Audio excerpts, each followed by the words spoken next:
So Spencer, welcome to the podcast. How are you today? I'm very well. How are you? I'm very good, thank you. So this is an episode that I am excited to do because the reason that I started the podcast was because of you. Yeah. So you inspired me to start a podcast to talk about the things that I'm passionate about, to start conversations that I believe really matter. So I'd like to just start by saying thank you, actually. And Spencer is my friend, and we are friends, and we share lots of challenges that we come up against in life. And today I'd like to talk to you about some of yours. And this is really unusual because Spencer's normally the one interviewing people, digging around. So today it's my turn. And I would like to talk to you about your journey with your mental health and the challenges that you have experienced. And that involves us going back a bit, if that's all right with you. That's fine. Well, first of all, thank you for having me on the show. It's nice to be a guest. I was feeling a bit left out after a while. I was like, when am I ever going to get on this blooming show? There's no rules. There's no what you can and can't ask. So feel free. So you shared with me, when I first met you, really, an experience where you arrived at a point where you wanted to take your own life. And I'd really like you to take me back and walk me through that period of your life and what led you to that place and why you felt the way you felt. To give that a little bit of context, Yeah. I have a client of mine in Phoenix, Arizona, and he's been a client for 3 years, and they've built an incredibly successful business in the last 3 years, which I'm super proud of compared to where they were. And his name's Jay. And he messaged me the other day, literally 4 days ago. He said, Spencer, I need to talk to you. Can you find some time? So I jumped on a Zoom with him. I said, how's everything going? He said, the business is going great. We went through the numbers and it was phenomenal, phenomenal. I was so proud of him. But I could just see his face was so low. And his wife's giving birth on the 12th of January, so they've got the baby coming, so that's all positive stuff. And he just said, I don't know what I'm doing it for. I'm making all this money, and I just feel empty. Mm-hmm. He said, I don't know if I'm burnt out. He said, but I don't enjoy it anymore. And it's like the more money I'm making, the less happy it's making me. Mm-hmm. And so I sat and thought about that because it took me back to the time before what happened. Okay. And so I was doing really well and being given credit for that success, but I wasn't feeling anything. Mm-hmm. I wasn't feeling any joy or gratitude or excitement and stuff. So I went through a couple of years of wondering why I did what I did. Mm-hmm. And whether there was an element of boredom in there or whatnot, I don't know. But I definitely felt something. And then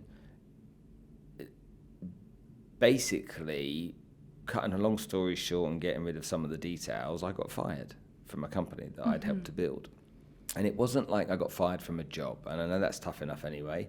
I got fired from a way of life. Mm-hmm. I got fired from a family. I got fired from belonging.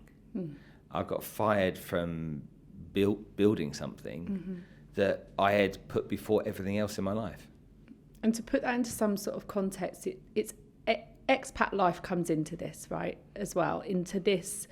For people that live the expat life, will probably be able to relate to this maybe a little bit more than someone who's in their hometown, perhaps. Mm-hmm. But when you go and live abroad and you go with a company and you're part of that building and you're part of that growth, you're right, it does become your family, doesn't it? And talk to me a little bit about how that feels to be part of something that's growing and what that means to you and the importance of it to help people understand how that feels. Well, look, when you go and live overseas and you work for a company, that those people in that company become your next family. Mm-hmm.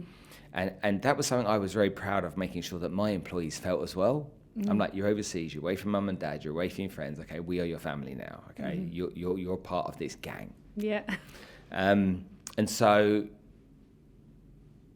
I had friends outside of work, but I didn't really have many because I'd spent so much time working. I never really had time for other stuff. And so your relationships are built in your workplace. Now, whether that's mates, whether that's girlfriends, boyfriends, a lot of that kind of stuff happens. And that was me. And not only was I doing that, I was doing that in many different countries in the world. So I moved from one country to the next country to the next country. So I'd been conditioned to understand how it worked. And every time I went to a new country, I had to build that again, but with the same organization that I was building. And so that, and I think that a lot of people, when they start new jobs overseas, they really feel that, who's their first social night out? Who's their first, most people don't go onto Facebook and say, I'm lonely, I don't know anyone, but let's be friends. Most of them will lean into people at work. Yeah. And when you're overseas, culturally, there's some issues as well. So if you go to work and you're British and you work in an office that's 50% Filipino and 50% Indian, that people stick together with their own people, and so if you don't fit into those cultures easily, that's even tougher. But it's also highlighted if you're British and you go and work with British people. Yeah. All right, it's kind of just weird stick together. Yeah, absolutely. And so I definitely given up or never focused on anything outside of that. I'd made sacrifices, but to the people that I shouldn't have made sacrifices, my family, my kids. And tell me more about that. Well, because it was all about work. Okay. My kids were in the UK when I first came to Dubai, and Dubai's not my first overseas place, but when I came to Dubai, I was in Holland before, which meant every weekend I was in London with the kids. How old were you when you left the UK? 23. Okay, so young. And it's a really impressionable age too, right? And I went to Hong Kong and Thailand and Malaysia, and I'm in these big cities in the other side of the world, and it was exciting, it's fast paced, and I couldn't wait to tell people back home, about how amazing this was, because everything's, and when you're young, you're not only impressionable, but you have way more courage. And when you're young, there's stuff that when you get older, because you've had many disappointments along the way, that you're a little bit more cautious to get involved in. Yeah. But when you're young, it's just kind of young and fearless, roll right? your sleeves, Charge! Jump in. What do you mean that might be scary? No chance, So, sign me up, I'm in. Yeah. And so you really have that when you're young. And I don't know what it's like to live and work in England. No. I left England when I was 23. I'd worked for 4 or 5 years in the UK, and all those rules didn't apply anymore. No. There were other rules. In Asia, I didn't have to shake hands. I had to bow. In Brazil, I had to realise that no one understood what a watch was or a clock was, because no one keeps the same time.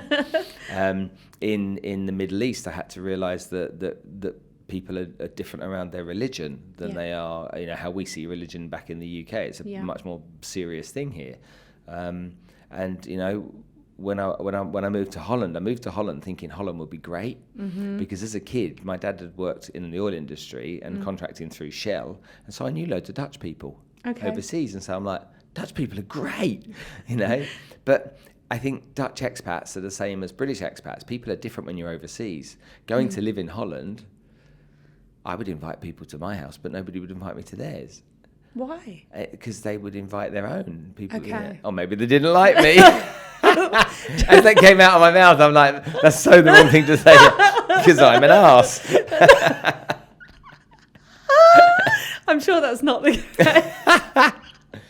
But yeah, it was. But when you make sacrifices to your kids, out of Holland, it was every weekend home. Then I came to Dubai, and then I said, okay, I'll go home every second weekend to see the kids. And the amount of people over the years have said to me, that is so commendable that you would go home every second weekend to be with your kids. It's like most people don't see their kids for months when they get divorced and stuff. Well, I don't see that as a commendable thing. I used to look at it saying, that seeing them every 2 weeks is bad, because they're my children. I should be there for them all the time. I know men here of similar age to you in worked in similar industries, don't see their kids for 6 months, 9 months, a year at a time. Nuts. I mean, my this lockdown thing, I've not seen the children. I saw the children in August. Yeah. And I've not seen them. I'm seeing them soon. Okay, so I'm excited about that. But yeah, I've never not seen them for that long. It's weird. Now, luckily, they're 18 and 21, so, Dad's the biggest hindrance on the planet, unless he's got his credit card and we go in shopping, because they've got lives, they've got their boyfriends and girlfriends and all that kind of stuff, and mates, and, I said... How old would they have been when you were first away then? They weren't born when I was first away. Okay. So when I was 23, I didn't have kids. Okay. So I had kids when I was 29. All right. So then, did you go back to the UK for? No, my wife lived. I met my wife overseas. She was a British expat as well, and then she moved with me to West Africa. She then moved with me to Brazil. My eldest Taylor was born while we lived in Brazil, and then after we left Brazil, she wanted to go home for a while, and I was going to commute in and out of Europe. And you know what? No drama for me. Yeah. I was on planes all the time anyway, so it was no biggie. And so the kids, my eldest probably had me all the time until she was 3, and my youngest won't have a memory at all of me being there all the time. So you're doing the expat life, and you're part of this family, which I can relate to because I've worked in a company similar, where, especially when you get lots of young people coming in to the companies, and it's their everything. It's their social, it's their work, it's their hopes, their dreams, their everything. And also, guess what? It's thrilling, it's exciting, and it's, in their mind, like they're living the dream, right? So they give up everything to put their whole selves into it. So I can understand how you could then arrive at it becoming your entire life. So you were then with this company for how long? 16 years. It's a long time. Yeah, a long time to be with them. But again, what caused the downfall in all of that, though, was the fact that I started to feel unfulfilled. Yeah. I was explaining how my client Jay felt, and being unfulfilled, people deal with it in different ways. Yeah. I became destructive. I became, in the eyes of the chairman, a problem. And that, I was cocky, I was arrogant. I mean, I was earning a huge amount of money. And so what came with that was a big ego, this belief that my shit didn't stink. I was invincible and I was untouchable. And that led me to do some things that I shouldn't have done, and treated people the way I shouldn't have treated them. And then eventually it came to a head, and there was a conversation one day, and it was like, you got to go.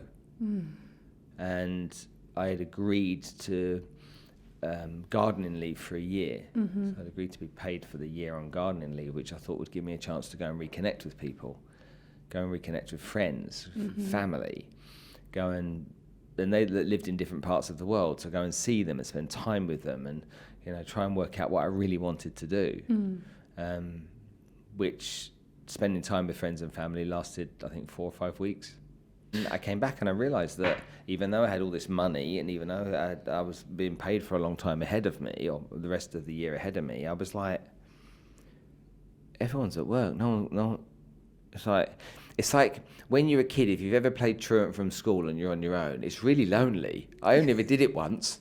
Okay, I only did it once, and it was like, when everyone's at school, I'm bored now. Yeah, well, can I go back into maths? It's like I'm going to go down the park. Oh, no one's in the park because everyone's in school. On a seesaw on your own. Yeah, not that fun. Didn't last long.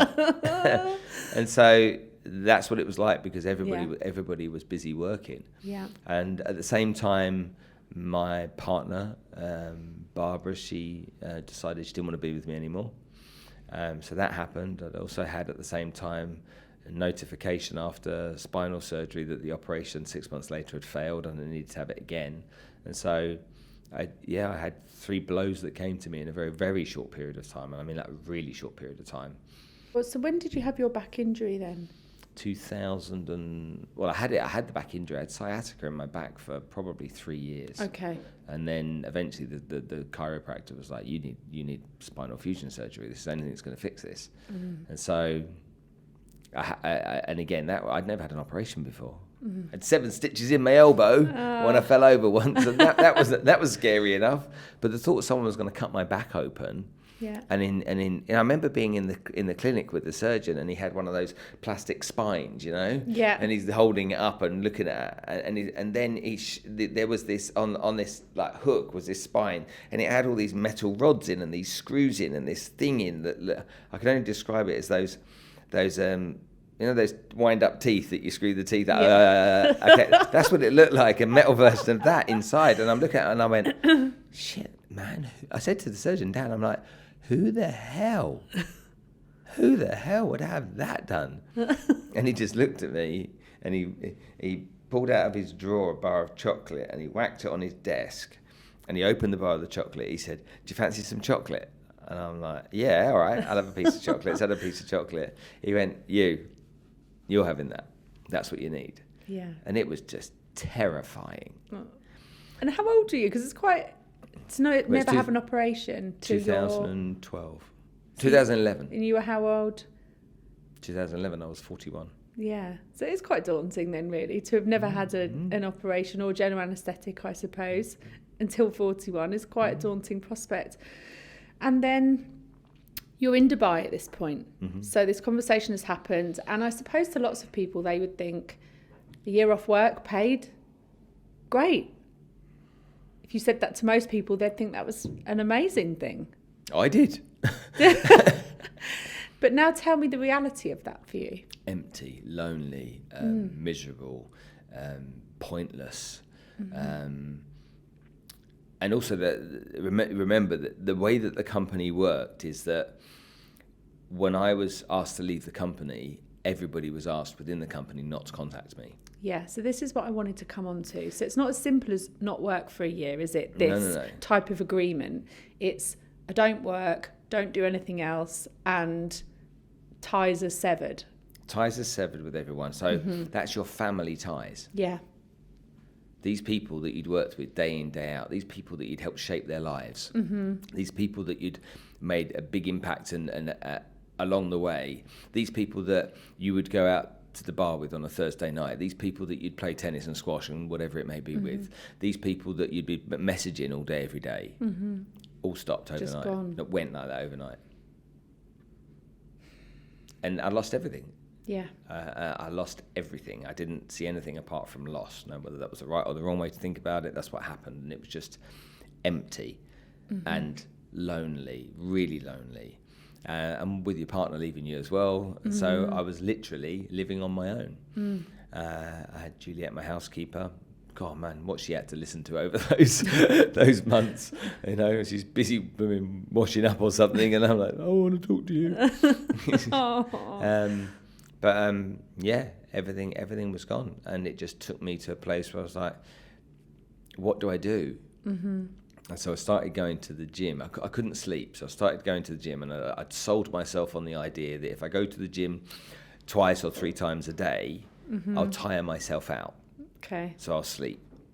And there was one period of time where there was 3 days that I didn't sleep. Like not even half an hour.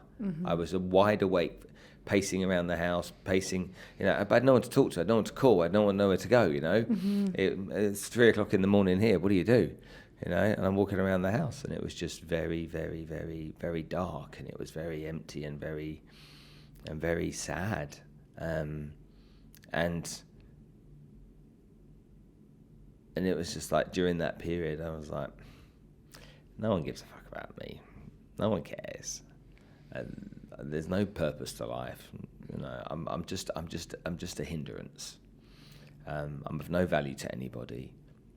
My children had a stepfather, and I was like, okay, he's not like me, but he's a good human being. They've got their mum. There's money for them for the rest of their lives. I don't need to be here. I'm of no value. So then I started researching how you do it.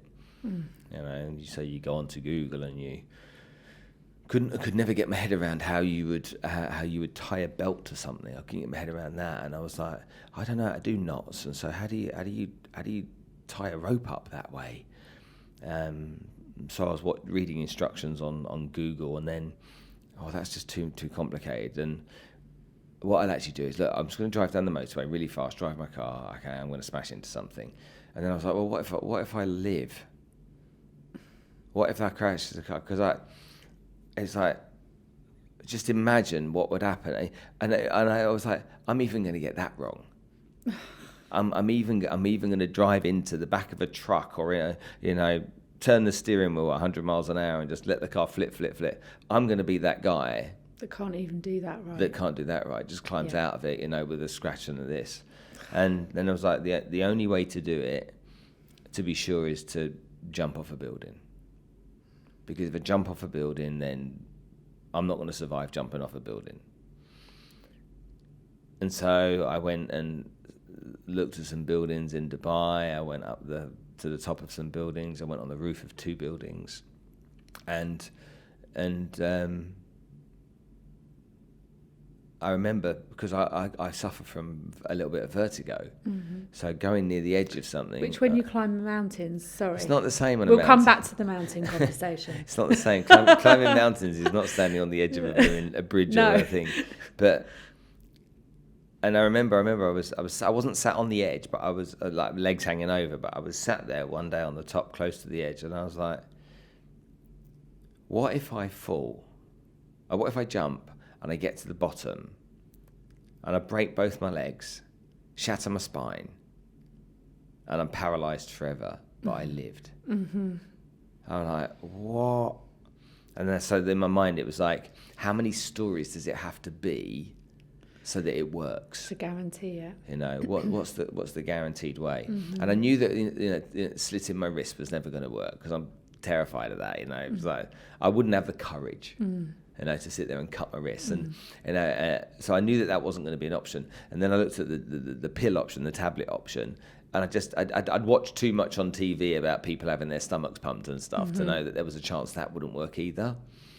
And it was it was really, really, really, really dark. What a space to be in. And I find it, having been in a suicidal space myself, I can listen to what you're saying and not find the sense in your thinking at that time. Oh, it's so logical. Yeah. So I don't condone it. I don't find the sense in it, because I don't believe that we're in a place of thinking in our right mind when we're in that space. But I can find the sense in what you're saying, having been in a similar space to you. And it blows my mind that we can go down these pathways of thought in such detail to such an nth degree in planning and thinking it through, and feel in that moment that it's perfectly okay to be thinking like that, and it's logical and it makes sense, and that in some way we're being productive thinking this way. Yeah, we're being methodical, but we're not in our right. The truth is, we're not in our right mind in that moment. But in that moment, when we're in that state of thinking, we believe that that's a logical way to be. Absolutely. And people that are listening to this right now, you know, some will identify with it, and some will go, how on earth did you get there? Really? Yeah. You know, but to me, it was so real. It was so sensible. It was so, you know, I'm a salesperson, and I'd done a really good job of selling myself on the fact that my kids didn't need me. Yeah. And I did a really good job of that. And you know, when you sell yourself on the fact your children don't need you, and you're alone, what do? You know, what is there to look forward to? And you know, I hear people say, you know, it was one day at a time, one step at a time. That's how I recovered, and I'm like, that doesn't make any sense to me either. You're either in to win or you're out, and out means gone. And I just couldn't see any possible way of being in to win, you know. So you went down these planning routes, hypothetically, in your head, and then tell me where your head went next and where that took you. It was time to say goodbye. So I needed to go back to England to go and say goodbye to my kids. My mum and my dad knew that I wasn't in a good place, but that kind of level, they weren't aware of that at all.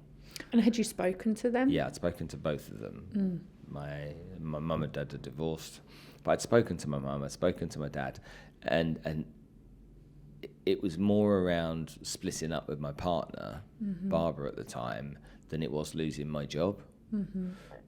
My dad's 75, he's from the old school, you know, for him there's no such thing as depression. Yeah. Depression, it's like, dust yourself down, roll your sleeves up, come on, pick it up, let's go. And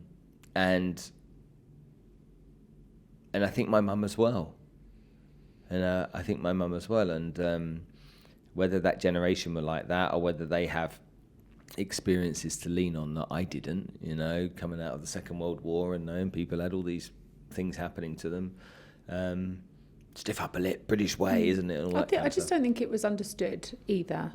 And I think it really was that sort of what doesn't kill you makes you stronger type of thinking, which, yeah, we can come out more resilient on the other side of adversity, but at the same time, people experience real emotional struggles, and if they're left ignored, people go inward, and they are left to explore what they feel are rational options, which to somebody who is not struggling emotionally would sit there and think, well, that's not rational at all.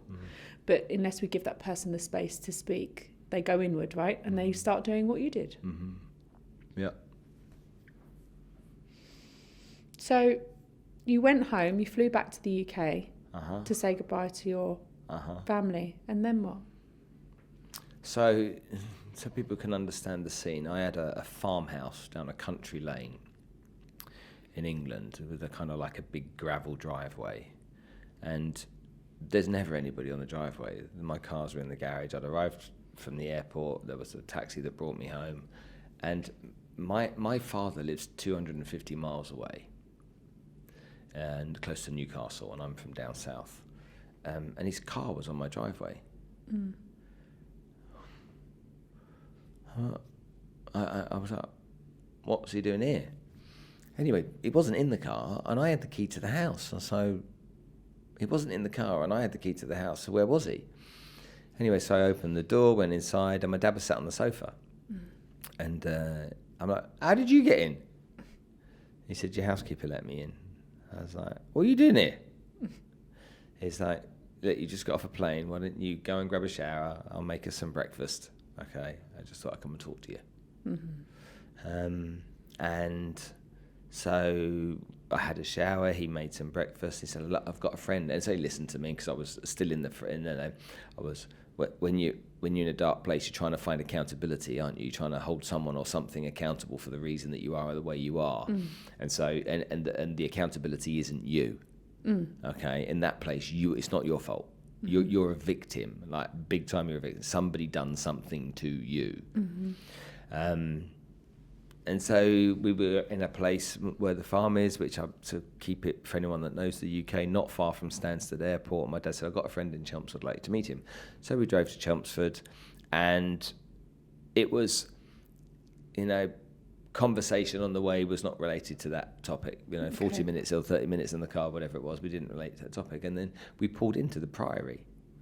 Okay. And so the kind of Priory and the Betty Ford Clinic are the two places that I'd seen on TV. So I knew what it was, where people go when they've got substance abuse or they're alcoholics and, all that kind of stuff, gambling addicts and stuff like that. And I was like, what are we going in? He said, I just wanted to meet this guy. Come and meet this guy with me. And so he took me in and we sat down with this guy, and he was a psychiatrist.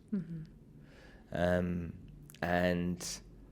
my dad stepped out of the room. He said, I want you to talk to him alone. So my dad stepped out of the room after a little while, and I just talked to him, and he continued to talk to me for the next few hours. And I started to open up to him, and I told him what my plan was. And he wasn't, I remember him, he wasn't kind of like shock and awe. He was just calm and he was understanding my logic. And the focus for him with me was my children. So the focus with him was to understand more about the children thing. The kids had been christened without me being involved. My ex-wife and I didn't get on, and there was lots of poison around that kind of stuff. But anyway, he basically, I don't know how to describe this, he talked me out of it. Okay. Because he taught me to understand the impact it would have on my children in ways that I hadn't understood or tried to understand before. Because for me it was quite practical. They've got money for the rest of their lives. They've got a decent stepfather. They've got a decent mother. So actually, they don't need to worry about anything. But what he got me to start understanding was the impact when children do lose their parents in many different ways. but more so in suicide, the impact on them 5 and 10 years later. Yeah. And how it could literally destroy them. And I think that's really important, particularly in your case, because a lot of your reasoning was that you had come to the conclusion that they would be okay without you. My conclusion was they'd be better without me. Yeah. It was like, they would be so much better. They don't need this divorce backwards and forwards thing. They don't need this. They don't need this. This two different ways of being brought up. Mum who was very easy on them, and dad who was like a bit old-fashioned and stern, and rules are rules, and please and thank yous matter, and take your plate from the table, and all that kind of stuff. And I just thought for them it would be better. Their life would be more peaceful and less hassle.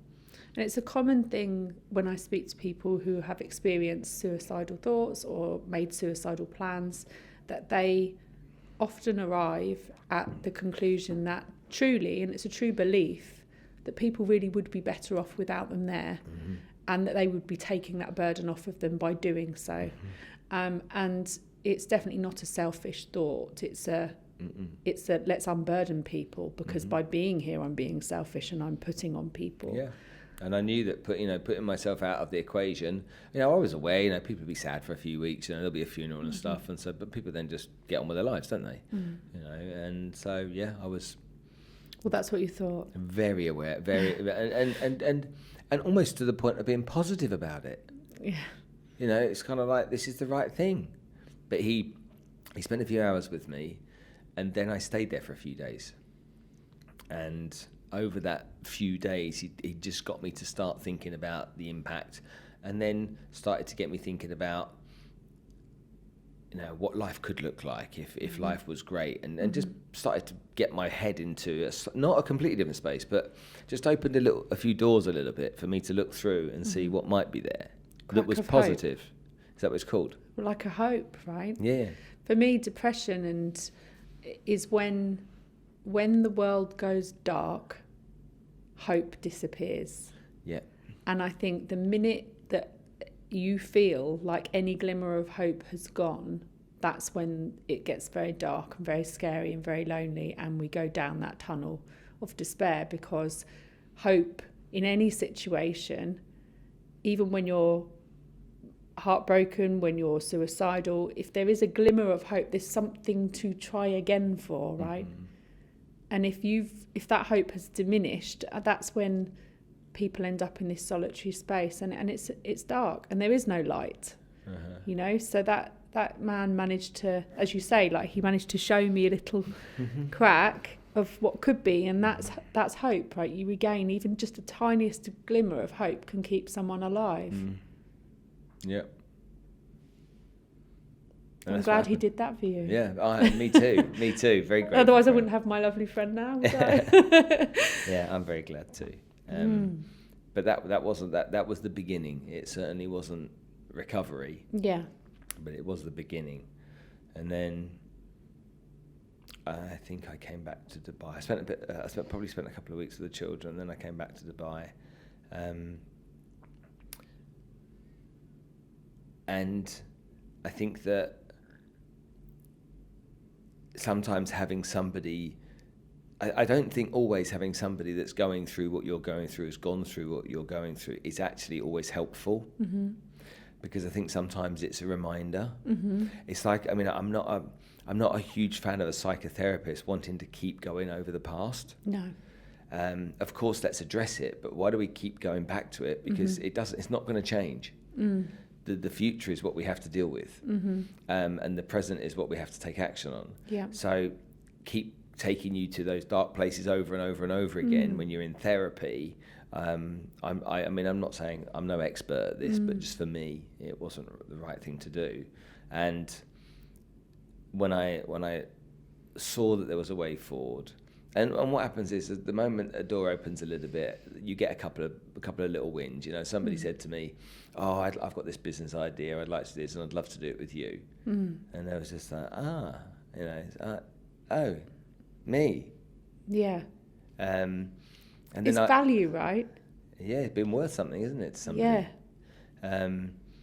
And so, so bad was I that Danielle, my business partner, I couldn't even go to her wedding because I couldn't face the people at the wedding. You know, she's like, you're my closest confidant in the world. You need to be at my wedding. And it was just the thought of being there, I just couldn't face that kind of stuff. So there were challenges along the way, for sure. What part of it was it that you couldn't face? People. And the thought of people meant what? Shame. Because they knew? Yeah, they knew, yeah. Shame, embarrassment. Okay. And since then, have you met those same people later on? I'm good friends with many of them. And how did that conversation go? Did you still feel that shame, or what were you met with? What was their reaction to you when you did finally speak with them? There was compassion. Yeah. I was met with compassion, and empathy, and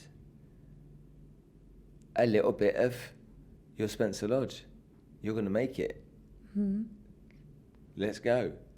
You know, come on, you're better than that, mate, type of thing. Which helped because those people were significant to me at that time in my life. Yeah. Yeah. And how did it make you feel when you say you were worried about being with those people because the shame and everything that brought, and then when you were actually in their company, you were met with compassion and a bit of a pep talk at the same time, because that's what mates do, right? They'll love you, but they'll be like, right, come on, you know, like the G1, that's part of a mate's job, right?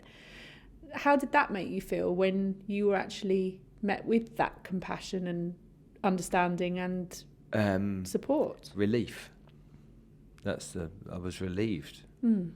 And whilst I was never going to be the person that I was previously, and they could see that I was a different person. So it's almost like I'd been the patriarch in the clan, and then I was no longer the patriarch. I was in this group of people. I was no bigger, smaller, worth more, anything else than anyone else. In fact, I was the one suffering. So. But again, I say some of them, it's one or two, but that was enough. And you say you weren't going to go back to how you were before. So tell me the differences in you. So out of everything that's difficult, so in my life, the things that have been hard, out of the other side, I've found I wouldn't want to necessarily go back and do that walk again. But the value that's come out of the other side in terms of me as a person and what I've learned from it and how it's changed me for the better in some ways, most ways. Yeah. How's that for you? I think I'm a nicer person. I just don't think I'm arrogant and obnoxious and egotistical anymore. You know, am I still cheeky? Of course I am. But I care far more about all people. Where I was quick to disregard lazy people before, or people that didn't achieve or wouldn't achieve or wasn't prepared to work hard. You know, that was a real judgment of mine. How much success you had back then was a great gauge of your worth. You know, as a person, as a human being, yeah. So you did really well. You're the top of a leaderboard, so you're a good person. You know, you're the bottom of the leaderboard, so you're bad person, bum. You know, or whatever it may be. And so that changed. Everybody equalized to me, and people in different parts of their journey I learned had things to add that could help me, and I started to care more about people than I cared about winning, whereas winning was the only thing before. And, you know, has it all been plain sailing? No. Has it all been easy being that kind of person? No, there's been challenges there, but I much prefer who I am now. And I'm quite embarrassed about the person I was then. I do also think, though, that we are sometimes the product of our learnings and environment. And if we are taught that our value comes from winning and anything less than is a failure and we're a bad person, then we adapt very quickly into that mould, because especially when we're in environments like that, because we want to be valued, right? We want to be good people. So if that's what we're being modelled, it's no surprise to me that that's how we start to behave. And it's only when a big life learning comes along and we have a shift that we can even think differently. We don't have the ability to be any different before if the environment doesn't give us the space to be so, right? And this is where our environments become really important, and who we surround ourselves with. And because if you're not in the right environment, you have to conform and perform. And that might be so far away from who you actually are as a person and what is actually healthy for you, right? So I don't think we should be hard on ourselves for our previous versions, because the truth is we didn't know any better. That's fair. And when we learn better, we do better. Yeah. And that's all we can ask of ourselves as human beings. Otherwise, we're kind of back into that judging ourselves again, right? Which we do easily. We're all very happy to take a stick and beat ourselves pretty quickly with it, right? It's easy to do. And then I know that even now, you have your ups and downs. And not every day is an easy day. Talk me through a little bit about how things are for you now. I'm in a really good place at the moment. Good. So, I'm seeing the kids in a couple of weeks' time, so that lifts me. Business is going well, and so I'm enjoying that. I'm optimistic about the future at the moment. And I have do I have times that what's the word? It's not empty. I have times where I just get really low and lonely, even though I have a fantastic wife and I've got a wonderful supportive family. I feel really lonely, and it's almost like I pursue it. I pursue that loneliness. I pursue that quiet. Yesterday was National Day, and whether we can mention this on the podcast because of the timing of it, I don't know. But yesterday was National Day, and I got up yesterday morning, and a friend of mine came around for some business advice, and he went and I was like, "What are we doing today?" And she had things to do. She's like, "Do you want to come with me?" And I was like, and I just stayed at home. And I find, depending on where I am in my kind of, whether it's a cycle or flow, I'm either keen to go out for dinner with friends or I'm really anti it. And so, and I think nature plays a big part in that for me. And when I say nature, I mean snow, mountains, fields, water.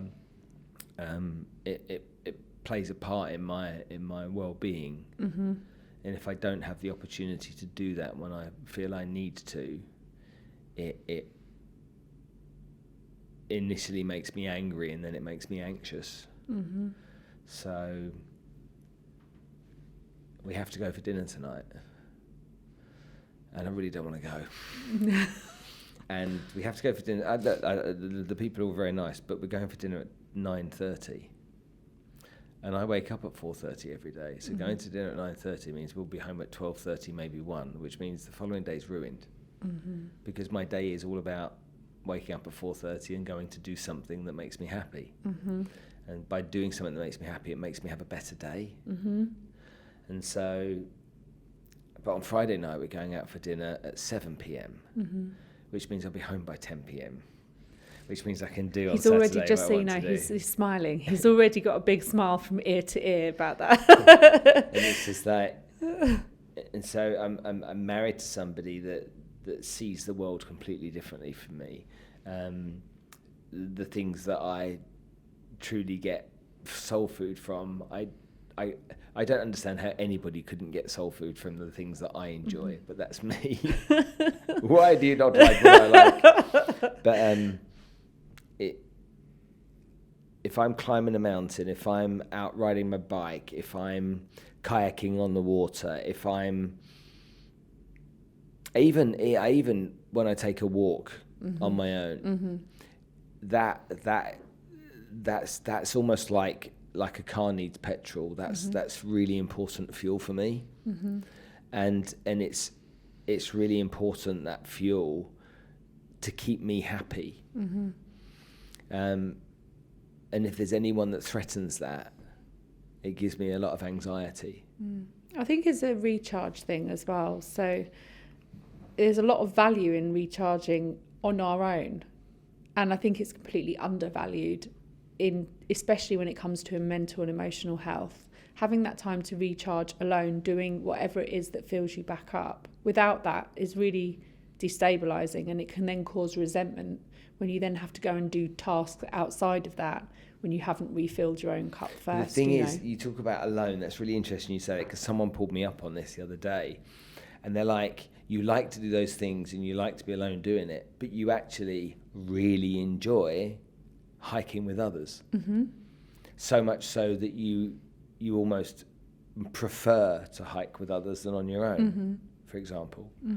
And so doing those things with other people that like those things, I think is the biggest win I get, because I like the conversation, I like the banter, I like the jokes. If anyone's ever worked out with a personal trainer one-to-one, it's great at first, but then it gets a bit boring, because it's you one-to-one with the trainer. I train with 3 guys and the trainer, so there's 3 of us plus the trainer. And I love that session at 5:30 every morning, because the banter is fantastic. We've got Hadi in the group, who's an Egyptian, but we call him the Mexican because he's from America and he looks Mexican, he doesn't look Egyptian. And so there's lots of fun and banter about that. And then we have Alex, who's Alex misses too many of the sessions because his excuses, he got to take his son swimming, and so we have the fun and the jokes around that and tell stories, and we debate things, and that I really enjoy, because it makes me push harder when I'm doing that. But do you think that is familiar to the environment that you're used to being in for so many years, especially in this sales environment, and there's a group of you and you're spurring each other on, and yeah, it's similar, hey? I love that. Yeah, I know you do. I love that. I love that group environment. Yeah. And I work on my own now, and I work on my own now, and through lockdown, I worked on my own on Zoom. And I know lots of people did, and so and there's nothing special about me, but that's like cutting off my circulation.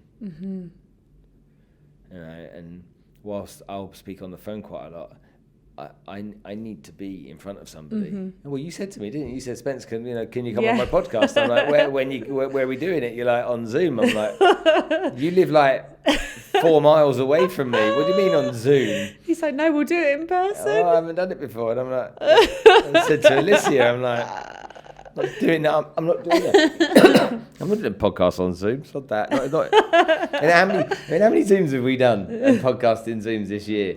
God, it's relentless. It's like over and over and over podcasts on Zoom with people all over the world. And don't get me wrong, what amazing people that I've had on the show. But in reality, would I have much rather sat with them? Yeah. Oh, I'm speaking at a conference in January in Cairo.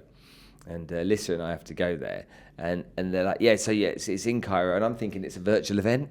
And so I'm like, okay, virtual event in Cairo. Like that. They said, no, you're on stage, speaking on stage. And I'm like, what? How many people are going to be there? It's like 1,000 people. I'm like, amazing. Amazing. When do you want me? Yeah. Can I bring my camera person? Can I bring the producer? They're like, yeah. I said, she needs a hotel room. She needs business class flights. They're like, she's got them. I'm like, amazing. You love it, don't you? I love that bit, yeah. Yeah. So tell our listeners where they can find you, Spence. Where can we find you? Some people say I'm omnipotent, and no matter where they go on social media, I seem to crop up. Do you know what? If you want to find me, you can type my name into Google, Spencer Lodge. But if you go to my website, it's spencerlodge.tv. But if you go to Instagram, you'll see me at spencer.lodge. Thank you. Thank you for sharing your story with me today. Thank you for inviting me. It's been, as always, lovely chatting with you.